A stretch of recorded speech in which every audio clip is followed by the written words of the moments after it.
We present Genius, contains stupidus digrestivum.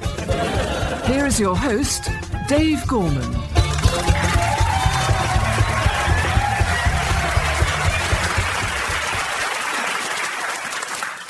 Hello, I'm Dave Gorman and welcome to Genius, the show all about your ideas. Every week, myself and a celebrity guest place a selection of ideas under the microscope in the hope that, on closer inspection, we will discover true genius. We receive thousands of ideas at Genius HQ. Some people send us several ideas, and after a while you start to see how their minds work. And in some cases, how they don't. One such person is Keith. Keith has convinced himself that any noun automatically becomes a genius idea if it is preceded by the words Swiss and army. Presumably, he thinks the words imply that an object can be used for various other functions, but Keith never explains what these other functions might be. And so, this week alone, his suggestions have included the Swiss Army kettle, the Swiss Army desk, the Swiss Army mouse mat, the Swiss Army carpet, Swiss Army cheese, the Swiss Army tape measure, the Swiss Army mirror, the Swiss Army navy, and the Swiss Army moustache. I'm sorry, Keith. It's a Swiss Army no. Luckily, other people have sent in more cogent ideas, and so we have assembled an array of potential geniuses here this evening. To discuss their ideas, we need a genius guest, and I'm delighted to say that we have just that. She's a writer, a broadcaster, and an academic who is widely regarded as one of the most significant feminist voices of the 20th century, and she's been a celebrity Big Brother housemate too. No, it's not caprice. It is, of course, the genius Germaine Greer.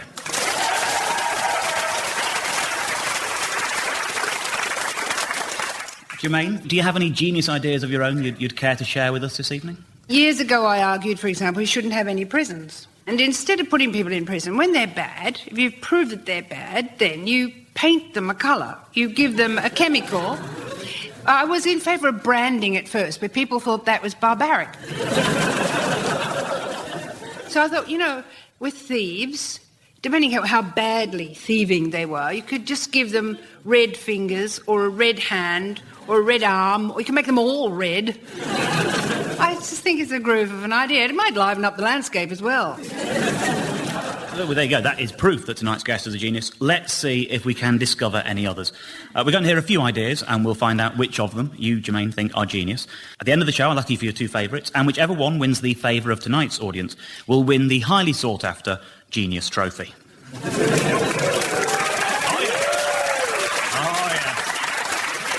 I very much doubt that anyone here has seen a trophy like that before. And if you're on the back row, you probably still haven't. So, let's start proceedings with our first potential genius, who is Scott Basham of Wokingham. Dear Genius, most people absolutely hate the ringing sound of their alarm clock. Now, this means that they wake up irritated and angry, which, I'm sure you'll agree, is always a bad start to the day. The solution is simple. An alarm clock which is absolutely silent when it goes off. The prototype works like this. When you go to bed, you set the alarm and press a button which starts it ringing continuously. After a while, you get used to the ringing sound and you fall asleep. Next morning, when it's time to wake up, the ringing suddenly stops. The change is so dramatic that you wake up to a wonderful, peaceful silence. Scott, just tell me something. Am I to infer that you always sleep alone? This idea has to come from a single person. It's funny, because I did split up recently, and one of the problems that I have now is if I'm in conversation with someone like my girlfriend at the time, and you're having a good conversation, but then there's a sudden silence, I suddenly feel this sense of alarm and panic, and I wake up. Well, in which case, to make this conversation easier, carry on.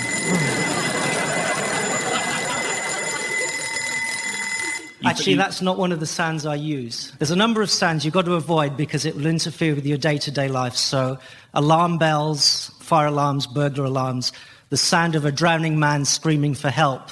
You've got to avoid all of those, unless you're a really unhelpful person. Do you have a mobile phone? Yes, I do, yes. Would it not be easier just to set it on vibrate? and place it in a sensitive part of your anatomy. And you might wake up in a terrifically good mood.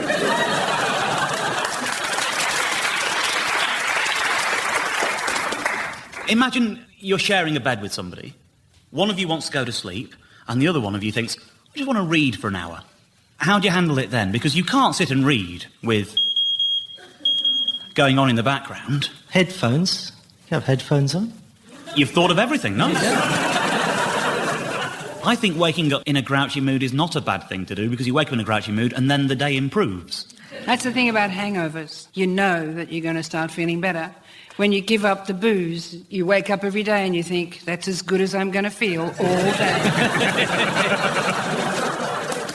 Could you not have silence, as per the normal alarm clock, and then the voice of the person you would most like to wake up with?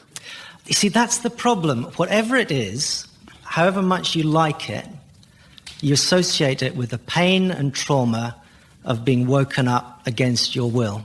So you imagine Brad Pitt is being woken by Angelina Jolie and going, oh, not her again.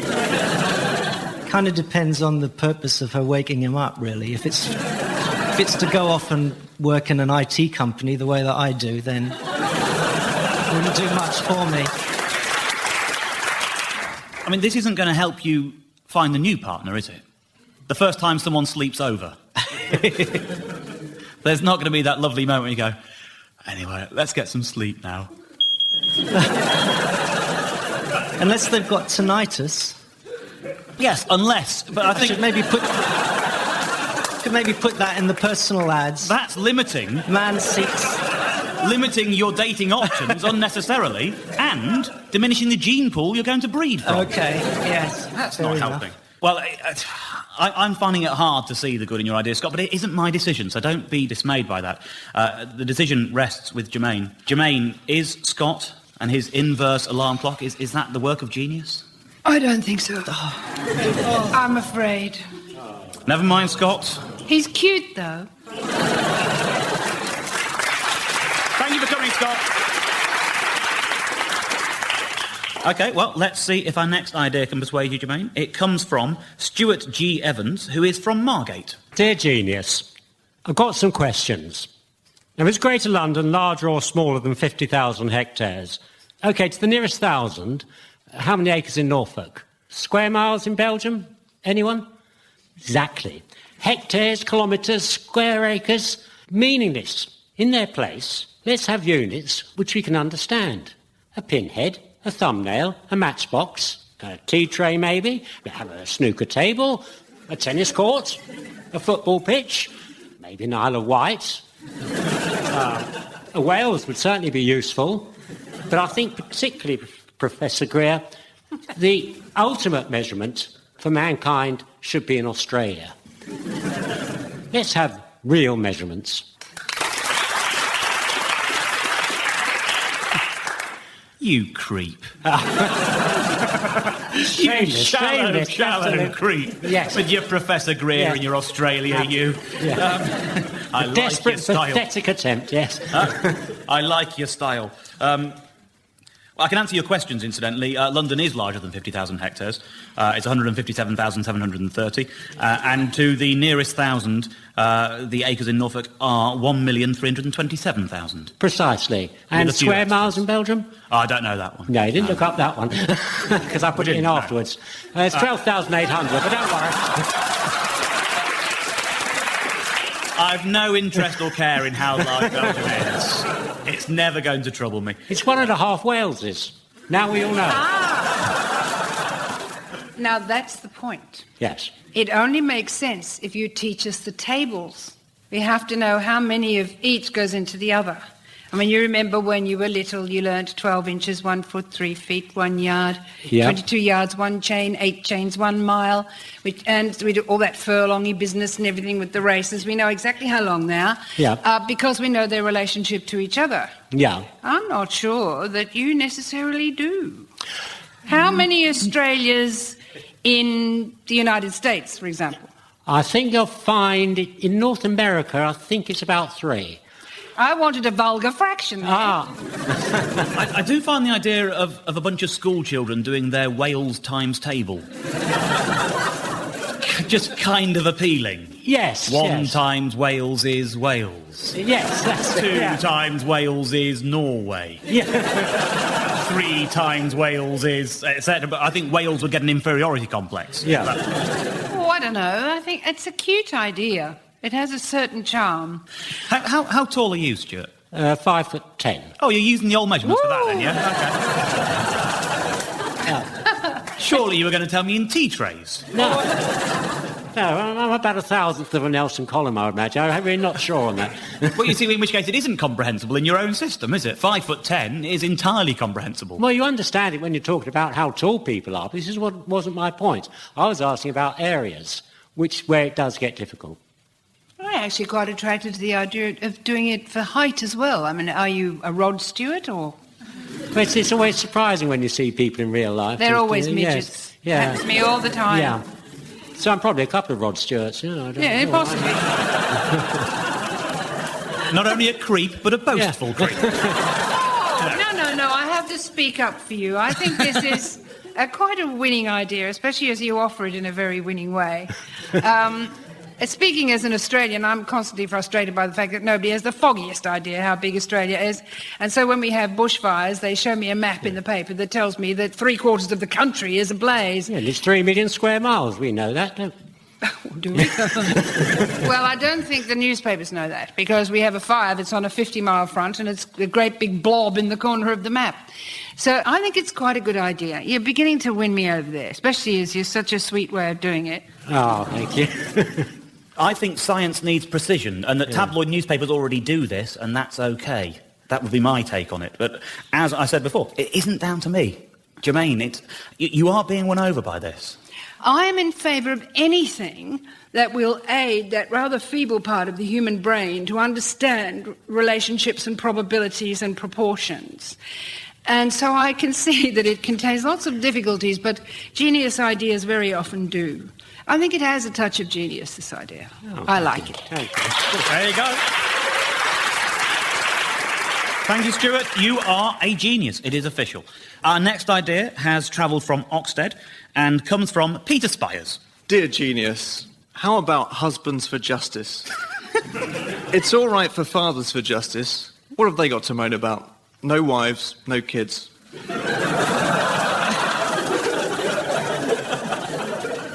On the other hand, husbands for justice has simple aims. What do we want? Hot puddings. When do we want them?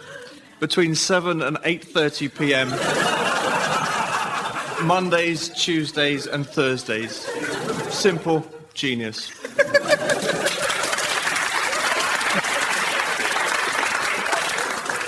Do you get the impression, Peter, that this might be the wrong blend of idea and guest?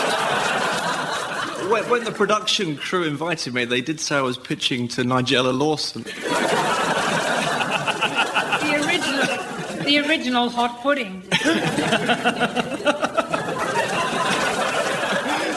What you're basically saying is that you want hot puddings Mondays, Tuesdays and Thursdays. Yeah, it's clear. Which does beg the question, what the hell is happening on Wednesdays and Fridays? I want to do this sequentially. Build a foundation, move on. So it is actually a campaign for pudding 7 days a week. You just... do you have many members in your organisation? Oh, very many, and some of the members have struggled. I mean, one of them... He mentioned it to his wife, and he was having his dinner at the time, and she leapt straight into action, pulled the Muller fruit corner, other fruit corners are available, off of him, put it in the microwave for a minute and gave it back to him. That's agony, isn't it?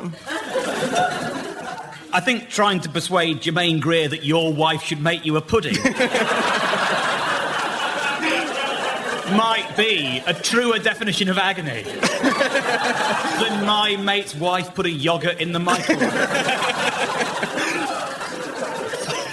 You'd never get a pudding out of me, mate. But then you're not likely to marry me either, are you, really? We're assuming that you are a married man. I am. And my wife isn't here tonight. Does she make you hot pudding? No, it's the Muller through corners again. Oh, as a lawyer, I've negotiated some tough contracts, but I think negotiating this with my wife was just not on the cards. Oh. I think I've got this. Make your own pudding.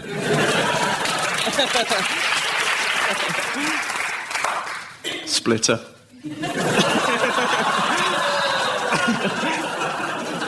Perhaps we should start making you provide strange things under terms of the contract. What would we like husbands to provide? It's not going well. Silence. Well, no, there was silence, but on the second row, a woman went to speak and a man went to cover her mouth. So I'm going to ask her what she was going to say, and if she's not going to tell me, I'm going to ask you what you were frightened she was going to say. What were you thinking that husband should provide? Just a cup of tea.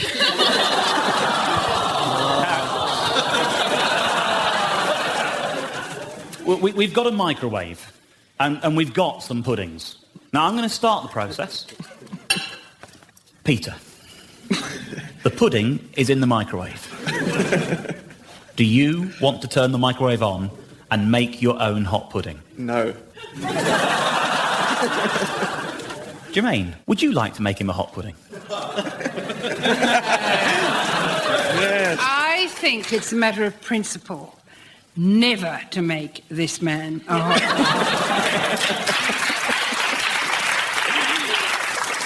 pudding. Is there a woman in this audience tonight who would be prepared to make this man, who is not prepared to walk the 25 tea trays required to make himself a hot pudding? Is there anyone who's going to be servile enough to take on this burden? Are you pimping for pudding?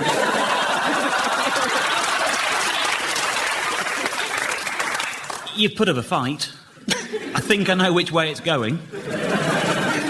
Actually, I've got an uncomfortable feeling that you're a rather good lawyer. This is somebody who knows how to plead for an unworkable contract. I think you've done yourself a lot of good this evening, but you're not a genius. You're just a lawyer. Ladies and gentlemen, our next idea comes from Will Walker, and he is from Norwich. Dear Genius, to combat the current shortage of prison places, any old bits of waste ground should be turned into Lego prisons. On commencing his or her sentence, the felon is given a bag of Lego bricks big enough to build a small cell. Because each prisoner builds their own cell, it saves on the public purse and teaches the likes a trade. Short-term prisoners get big bricks, so it only takes a day to build their cell. Lifers can be given smaller bricks, so it keeps them exercised and occupied over the years. We've got to ask some questions about this. Why don't they just leg it? Because they're supervised. What you could do... Oi, that's a bit difficult on every bit of brownfield space, apart from the fact you'll be fighting the developers for it. They're going to be imprisoned on a building site for the duration of their sentence. I think it's cruel and unnatural punishment. Well, if the prisoners get their hand in and really work at it and build the cell, it'll be done quicker, so they won't be living on a building site. They'll be living in a cell they're happy to live in because they've got an investment in it. They built it, they can design it the way they want to design it. But now we're getting a bit beyond Lego, aren't we? We're going to have to think of actual things like trusses and roofing and doors and windows and bars and things like that. You get them all in the bigger box. There is actually a Lego prison out there. It's very strict. It actually says on the box, 6 to 9 years. What you could do to prevent people from escaping while they're in the process of building, and it's incomplete, is house the whole thing in some kind of compound or prison. Would that help at all? Well, Lego is made of plastic and it floats, so you could build it out on a river and then they can't get away unless they swim. And it has social ramifications as well, because while the prisoners are building the cell, they learn a trade, and when they come out of prison at the end of it, they can build small houses for first-time buyers who can't afford a proper house. When you say they learn a trade, it's a trade that 4-year-olds are already adept at. I mean... Well, when you think that most 4-year-olds are going to grow up into 16-year-olds who will end up in prison, then they've already got a head start on how to build a cell. So the first thing we teach our young is how to build their own prison. Saves money. Yeah, OK. I'm beginning to like this idea, partly because the colours are cute. I like those strong primary colours. What I don't know, because I'm a girl, I suppose, is I can't figure out how you're in it and outside it putting on the roof at the same time. And would you just climb back in like a good boy and live there for the rest of your life, or wouldn't you just leg it? You just go. Although, actually, I think you probably wouldn't leg it, because Lego. you're enjoying playing with your Lego. I don't think it's as cheap as you think. Oh, well, that's the beauty of it, though. Once the prisoner has served his sentence, he dismantles the bricks, gives them to the next prisoner, and the next prisoner then builds the cell at the same bricks. Plus, that means we also have only the number of cells that we actually need at any one given time. Whoa. Yeah. Would they have real gardens, or are you thinking fuzzy felt? Well, you get Lego trees and things. That's one of the perks. If you're well behaved for your first part of your sentence, you get given trees and little Lego televisions and little Lego whatever. And then if you're badly behaved, you get them taken away again. OK. Strangely, it started making sense. Which means it's probably a good moment to go for a verdict, one way or the other. Germaine, you've sort of swung slightly towards it. It's completely impractical, it's totally mad, and therefore I think it might be a work of genius. There you go. Will Walker, you are a genius. Congratulations. Well, our next idea comes from Dave Benson, who is of Buxton. Dear Genius, the names we have given to numbers are wrong and complicated to learn. It makes complete logical sense to have 70, 80, 90, etc. But where did 20, 30 and 50 come from? Surely it should be 2t, 3t and 5t. In addition, the numbers between 9 and 20 make no sense. 11, what's that? 1t1 is what it should be. 12, 1t2, 13, 1t3 and so on. It hasn't taken me long to read this message, and already you understand the concept and can use my new numbering system effectively. Surely we should waste no time and implement it in the new school curriculum. Germaine, how does this grab you as first thoughts? Well, the difficulty is, of course, that 20 and 30 are historic developments out of the language that we used to speak. I knew you'd say that. They're linguistic fossils, if you like, but they're cute, they're nice, I like them. 20's cuter than 2t? 2t, 3t. You might as well ask, what's the T for? Well, it denotes tens. Well, why not 210 then? And Well, 310? And like your 410? And 510? It Why would be not? even more blindingly obvious what you meant. I mean, the tough ones surely are things like 100, 10t10. No, you don't say Or- 10t10, you just say 100. 100 can stay, that's fine. No, why? Why be so unreasonable? Why Well, why not? decide? How old are you, Dave? 3t9. Yeah. So what year were you born? 1t9, 67. Good. Thank you. I just think trite lyricists are going to hate you. Yeah, Because you've removed the teen rhyme. indeed. At the moment, 13, 14, 15, 16, 17, 18 and 19 all rhyme, which is very good for people writing bad songs. But you don't want to go and see The Sound of Music with someone singing I am 1t6 going on 1t7. So there's some people who are going to hate you already for this idea. I'm quite happy with that, though. I tell you who else would hate this. Paul Hardcastle.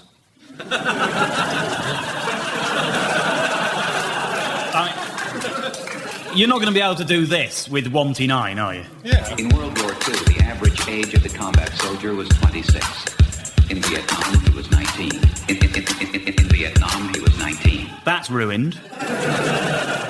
It's having to go back and rewrite pop culture references to fit with this new system, because they won't make sense if they're still in the old system, and I think that's dangerous. I don't want this to ever be what happens. You know, you don't want to have... In at 1t7 is Love Shack by the B52s. Climbing up the chart to 1t6 is Stay Another Day by East 1t7. At 1t5 is Tchaikovsky with his 1t8, 1t2 overture. So Solid Crew are at 1-4 with 2-1 seconds to go. And this week's fastest mover, up 2-6 places from 3-9 to 1-3, is Bobby Vinton with Why Must I Be a Person Between the Ages of 1-3 and 1-9 in Love? You see how easily you picked it up? I have, and yet I haven't got a clue what anything I just said means. And that's my problem. I don't see how it's improved anything. I don't see how it's changed anything. But it isn't my choice, and it's not about Paul Hardcastle. It's about you, and it's about Germaine and whether she is persuaded. But I'm getting a bad vibe. It's Germaine? No, I'm not persuaded. I think it's an idea too far. I don't like it. I can see that it's easy, but it's charmless. It's ugly. I don't like it. You're not a genius, but we thank you for coming.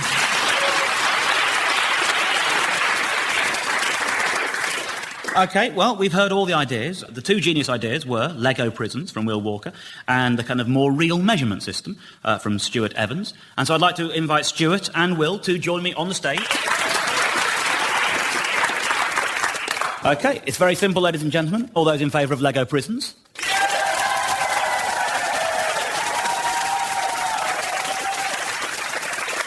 More real measurements. Gracious in defeat, Stuart. You acknowledged from the noise that had just gone quite that way. so, yes. Never mind. Maybe we'll have a kind of new system to measure that noise. We can say, oh, that was about a Who concert. Yeah. You know, a very small proportion of that, but yes, it's a good idea. Will, did you ever imagine for a moment you'd be going home with something as beauteous as that? Lewis Hamilton, eat your heart out, I mean. Well, we thank you very much, Will, for gracing us with such a genius idea. We would like to thank Germaine Greer for being a genius guest. Everyone who pitched their ideas, genius or not. And, of course, you for listening.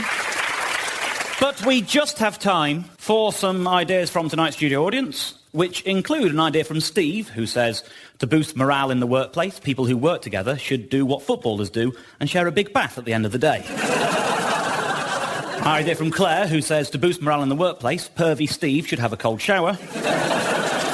And an idea from John, who says Gordon Brown should be given a texture like sun in order to make the Stranglers' lyrics more accurate. We play you out, ladies and gentlemen, with the Team Genius 1-9 remix of Paul Hardcastle's 19. In World War II, the average age of the combat soldier was 2 to 6. In Vietnam, he was 1-9. In Vietnam, he was 1-9. In Vietnam, he was 1-9. Genius was hosted by Dave Gorman with special guest Germaine Greer.